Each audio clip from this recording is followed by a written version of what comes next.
ওই, আরে মামা, কি অবস্থা কাকাশি? তোর থেকে বড় হই, সম্মান দিয়ে কথা বল। আরে চিল করো বড় ভাই, এত রাগ স্বাস্থ্যের জন্য ভালো না। ইনি কিসে যার ব্যাপারে আপনি বলেছিলেন? আপনাদের ক্ষমাও তো সেম টু সেম। আরে কি বোঝাতে চাচ্ছ তুমি? আরে ভালো করে দেখেন, সেম বুড়োদের মতো সাদা চুল, দুজনের চোখে অদ্ভুত শক্তি আছে, আর আপনারা দুজনেই সবসময় চিল করতে থাকেন।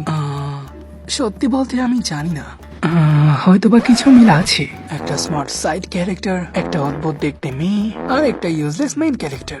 আমার কিছু একটা মনে পড়ছে। আরে হ্যাঁ, একটা স্মার্ট সাইড ক্যারেক্টার, একটা অদ্ভুত দেখতে মেয়ে, আর বলদ মেইন ক্যারেক্টার। তুমতা তারা দেখে না তুমতা তারা। আরে মামা, আমি কখন তোমাকে আমার কপি বললাম? আমি কখন বললাম যে তুমি বলেছো? তাই তো, কিন্তু আমাদের ভেতরে অনেক কিছুর পার্থক্য আছে। যেমন আমি তোমার মতো বয়স্ক নই, বা যে মাঙ্গা পড়ি না, আর আমি উচ্চতাও তোমার থেকে অনেক বড়।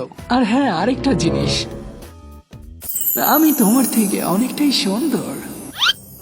তুমি যত চাই বলো, আমার স্টুডেন্টরা কখনোই সাকুরা সাসকে ছেড়ে দে, একে পটিয়ে নে। আইলা জাদু।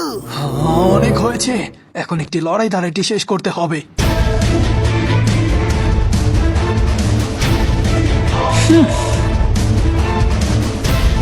আমাকে কপি করছো মামা? হ্যাঁ, তাহলে এইটা করে দেখাও, পারলে এভাবে করে দেখাও। থাম ভাই, কি করছিস এগুলো? থাম। আরে আমার এখন আর নাচার বয়স নেই রে। আহা, তোকে তো 1000 of that